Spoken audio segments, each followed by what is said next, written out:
Hey guys, welcome back to the vlog. Today I'm actually going to take you along because White & Co are integrating a lot of AI systems into our everyday. So we're actually having an AI agent individually. So I'm going there to get connected with the AI bot. I think I'm doing it through Meta or something. I'm not very sure, and I'm rubbish with Facebook, so it's going to be a hard time. We'll also actually meet Hanny. We were meant to do that in our last vlog, but it just got so chaotic we forgot to see her. Hanny, my personal PA in White & Co, so you'll be able to meet her. So I'll have an AI agent assistant. I'll have Hanny. I've got Mal, my content creator. I've got Abby that sits in social media every day. I've now got a full-time cold caller, so I'm like racking up the staff members here. I've got a lot of people to think about other than myself, so please buy properties because we've got a lot of wages to pay, all right? We're driving there now. I think this is actually going to be the last vlog with the car in it, so we might actually do like a vlog of me replacing the car, which has actually also been quite stressful, may I add it, because of, well, we've had a peace deal, so mashallah, all done. But the banks were being really weird about lending. Thank God I had this car on a 3-year. I've had it for 3 years now. I had the loan out for 3 years, but they've been fine. But they were like, oh, have you had a loan before? I was like, yes, thank God, because they're being a bit weird, especially real estate agents, because, you know, not everybody's billing on these commission-only roles. So let's jump in. Let's speak about AI, how I've integrated it, because I love AI, how I hope this will help my business further, help me generate business, put deals together, and make sure that I'm utilizing every moment, because I genuinely think AI isn't actually for replacing a job. However, it is meant to be for prompts, so you're even more busy than you already were before. Never think it's going to replace you unless you're a employee, but it should be making you 10 times more productive. That's the only bit of advice I'm going to give you. So let's go! Do you want me to tell you something really interesting or funny? I used to live in Talalo Gaff, which technically is closer to the office, but with how many speed bumps there are, this is the only one in Talalo Gaff until we get to Motor City. Actually, two, right next to each other. It's quicker for me to get to Albury to Motor City than it was for me to get out of Talalo Gaff into Motor City, because there were so many traffic lights, speed bumps, there was school traffic, you'd get caught up back to back, which I can't get my head around it. Like, what do you mean? That doesn't make sense. That's not right. It's just further away. So we're just driving now. As I said, we're going to go get my laptop connected for the AI integration at White & Co. Now, I'm a big believer in AI, and it's actually something that I have used for the longest time. The reason being is when I was at school, I think there was like a similar thing to ChatGPT. Obviously wasn't ChatGPT then, but it was similar, that the teachers got me to use to basically help with like spelling and grammar correction, because I was just horrendous at it at that time. Definitely got better because it's like a memory game, isn't it? But they would be like, oh, when you leave school, like you should use this, and they integrated it into my laptops and everything. When I moved to Dubai, I obviously was still in university and it was COVID and whatnot. When I was writing my dissertation, I had that you could only put 500 words at a time. I was putting every few sentences in that, getting it to reword it. It's obviously a lot more advanced now, but obviously there's a lot more plagiarism connected with it. But yeah, it's very interesting and I really like it. One thing I've noticed, that the biggest thing I've noticed for AI that I use individually is how fast it helps me now coming up with marketing ideas. Like, I'm a very creative person. I know what I want to get out there, but sometimes like forming it or making it make sense is hard for me. So my favorite AI tool I would say that I use for every day is Whisper. But on my phone, it's on my laptop, and instead of me typing where sentences will be missed, spelling will be wrong, I'll struggle to get my ideas out, I just speak to my laptop now like it's a person, and it writes all of it down, puts it into structured sentence. It will change it so you can put it into formals. So if I wanted to write an email, it'll put it in email format. If it's conversation, it is so smart. I think a lot of Meta and whatnot have also actually done it, because how much more work you can get without typing, with it just listening to the speed of your voice, is crazy. So that's one of my favorite ones. Obviously I love Claude, I love ChatGPT, I've used them for the longest time. Claude, I always call it like the adult version of Sims. I could be sitting on a Saturday and I can think of the most random website or tool that I would think would make my life easier, and bam, it's built.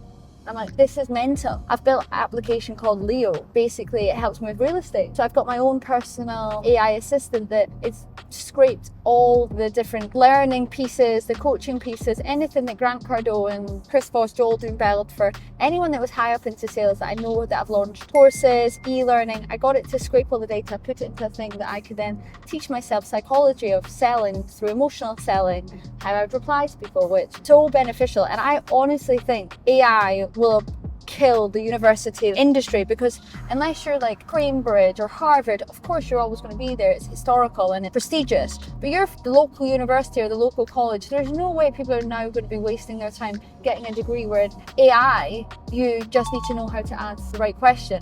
And it's something that I've said many times. When I was at school, which was now 10 years ago I left school, to be smart, you had to have the right answer. I would now say in 2026, to be smart, you have to know how to ask the right question. So everyone needs to be developing their communication skills, how to ask where they get, because we're now in an era that before we'd be searching Google or searching a book or be searching for the right answer and then you'd memorize it. Now it's about being able to articulate your thoughts, being able to articulate the outcome that you're looking to get, and being able to ask the right question to get there at the fastest time. And that's where AI to me has just changed the game. When I started real estate just 3 years ago, if I was learning about, let's say, D11, it would take me a full day to put together a presentation, do the calculation, put together basically the investment analysis. And now, all I'm doing is asking, putting my Whisper AI on, chatting to my computer, telling it what I want to know, variables that I think that are data variables, but also logical variables and common sense variables, what I know that's coming, telling it to do it, and it's getting done within an hour. And that's in great details. I think it'll be interesting to see what this can do in White & Co. with it being a full AI agent that we can help against WhatsApp and everything. And I think all the companies are now into it. AI is now probably the most talked about industry in the whole world. It's mental, and it's how fast it's intercepting is crazy. Let's see how it can help us further.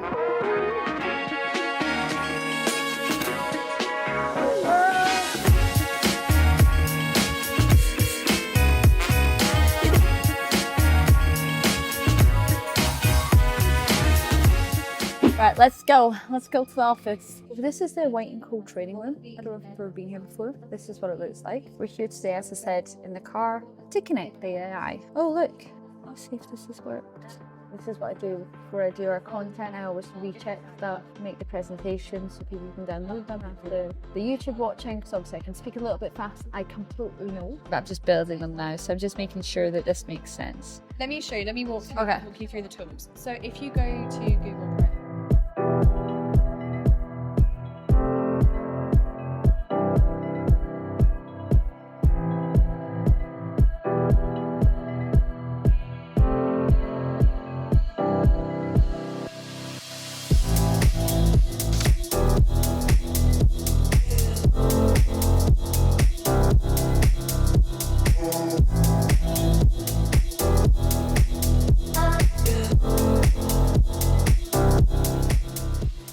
Thank you so much, darling. Best of luck with. no worries. So yeah, you have that. You can log in, use it whenever you want. Perfect. Mind if I just take your name? Hannah Pride. Oh, look at.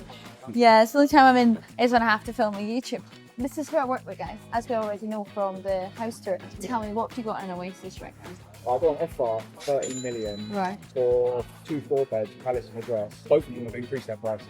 Really? Yeah. Do you know, remember I sent you one in Palace, Austria that was, OP was 14.6? Yeah. Tons of agents were selling it out at 13, 33, everywhere, all group chats. I got him 13 million and he just came back and said OP.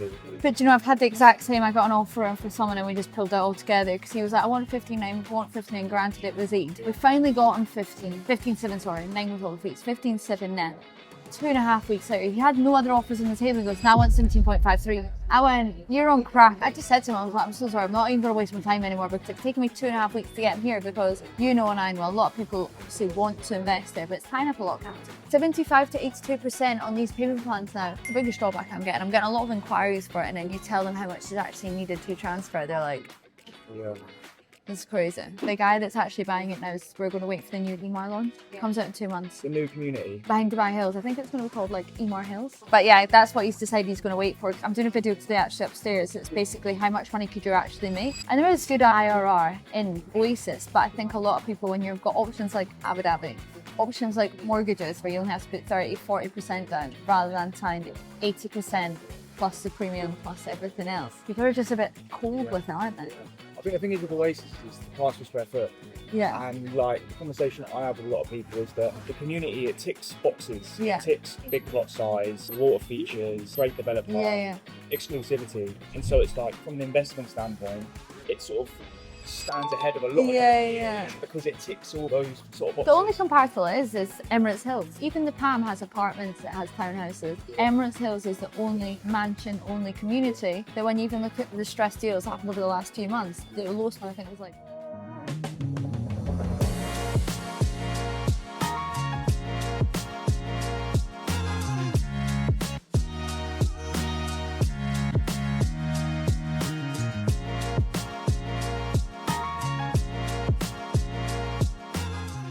you do content today? Is that to now? I mean? No, both of it. Like, No. is this an everyday? Is it? No, every Tuesday we Keeping up meet. with Hannah? Yeah, legit. I'm like, yeah. Every Tuesday we meet, which is actually really good because even like if I can't be honest doing, if I'm like, oh, I can't be bothered with it today, Mal shows up anyway. And he's like, well, we'll just take content. There's one we just sat in the cafe all day because I didn't want to move. We'll just make content out of it, content, if that makes sense. But every Tuesday we'll meet and we'll do a vlog, we'll either do all the reels or we'll do the YouTube. So today we're filming hopefully 2 YouTubes, maybe it'll be 1. We've already done a vlog this morning that was like around, we're renovating the house right now, so like actually figuring out the costs of everything, what people don't normally speak about. And then this one we're just doing on like how we're integrating AI into the businesses and how I've met and just been like in the office. Because I'm almost too scared to come in here. I went up and had a look at the content brand. It's quite good, isn't it? It's so good. We go there every Tuesday and we'll do like the reels, the YouTube. It's great. To smash content, it isn't about, I would say, how good the content is. It's about how consistent you are. It's not even about quantity, because then you can put too much out and then people are like, I don't even want to watch it. Like go away and you get muted. But it's about putting out stuff that's actually educational, that people can listen to, that you can just add on week and week. So maybe 1 week I'll do 5 videos, maybe 1 week I'll do like 2 videos. It really depends, but like the consistency is there, so it compounds. But yeah, it's quite hard. I'm like happy to see you. Look, I was like, oh, we've got some content. Look at Emaar Oasis. But like it can be really hard, can't it? Putting stuff together, think about stuff. Obviously, we've just filmed the AI getting integrated, which is great, and like how we've used the AI. But we can't obviously like sit and film 10 minutes of like, this is what we've done, because then another company could copy it. So like, we have to get enough that then could be edited down a bit. But it makes sense. Are you going to start doing it? Yeah, I am. To be fair. You need to. When we went there, I got Callum to take a couple of videos. Yeah. And I got them edited. But do you get most inquiries off TikTok, Instagram? And... Oh, I'm rubbish with TikTok. Because TikTok, so what I've realised, my biggest bit of advice is your strategy for each platform has to be unique. It doesn't work when you... If you just post everything everywhere.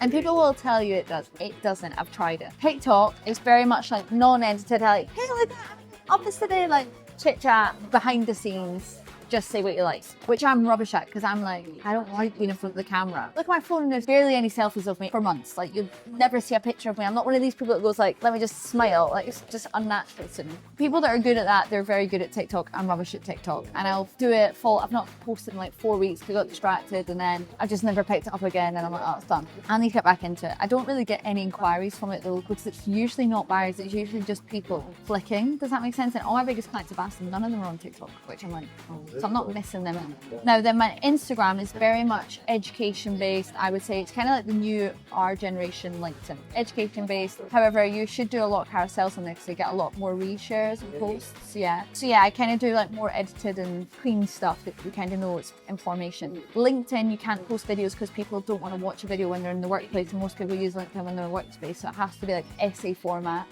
writing, but you also have to engage in there. So again, follow in and out. I'm not very good at writing or paragraphs or like putting something together, but if you're good at English, like that is your forte. Like I know people that smash LinkedIn because they're good at that. Then YouTube, we do 2 different styles. We do vlog style, like this is very raw content, similar to TikTok, but you've got a camera film you around and it's just anything goes. But then we've actually had to get another editor in to do the analytical stuff to make it more engagement, and that has to be like really high-end editing, clean cut, information based. You have to have like a call to action, give them the PDF, booking a call. Like the hardest thing I would say about marketing, I'm sure Mal agrees, is like anytime we say we're going to conquer or get onto something, it's about finding what works and copy and pasting it and being consistent. Because if I posted one video on YouTube and then something in 6 weeks, and it's like every video is going to get like 100 views, maybe less. So what's the point in it?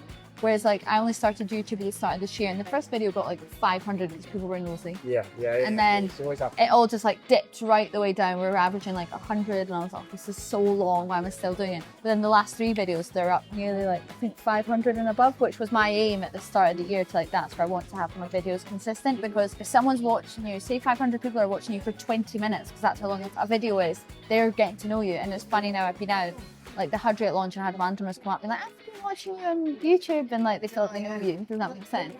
So it's definitely working. It's just, it's a lot of work. Yeah. And like even doing the analytical videos, like I've spent half the day yesterday putting together this full document in PowerPoint. Thank God of AI, it does speed it up, but you still need to make sure the numbers not work. You're still working out the calculations. You need to say it how you're going to present it. The other one we're doing is like, I've moved 4 times over the 6 years I've been here. So one of the questions I often get asked is how much is it actually to move? So we've done like how much it cost me to move to a studio, how much it cost me to move to 1-bed townhouse, now a villa, the differences of what you need and all these little things. So it's just trying to find stuff that I always actually search on Claude, what's the most searched up phrases this week on YouTube, to then do the videos. So on the back of that. Yeah.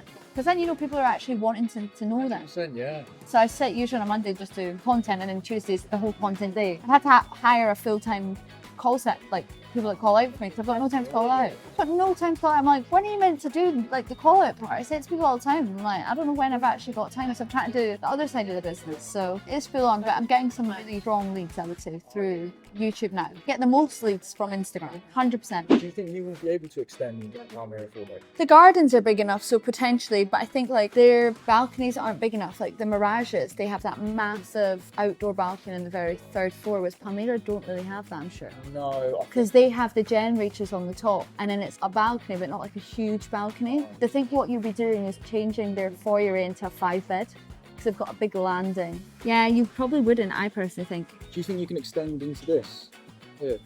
Yeah. Do you think that'll be a usable space? You could probably extend there, but then what would be the point? Because let's be serious, it's no bigger than the stairs. So we've just finished, we've actually done so much content today. We've just finished 2 YouTubes, 3 reels. We're doing 2 vlogs today because I'm going on holiday, so we're really compacting it in. We're now going up to Nippon to see Hanny, who's my assistant, say hi and bye, and then we're going back to Barari to check in how the renovations have gone, because you'll probably look at other vlogs and be like, how long were you sitting in that house to watch it? We were doing more content in between. That'll be done for the day. This is where Hanny sits. Hanny sits on the 32nd floor when I'm in the office, which I'm sure Callum's watched now at this rare occasion. I'm on the 7th floor, but we're so high, wow. So this is where all the admin assistants, I think it's meant to get renovated, but Callum just got this at Christmas, and it's where all the admin assistant and whatnot sit now.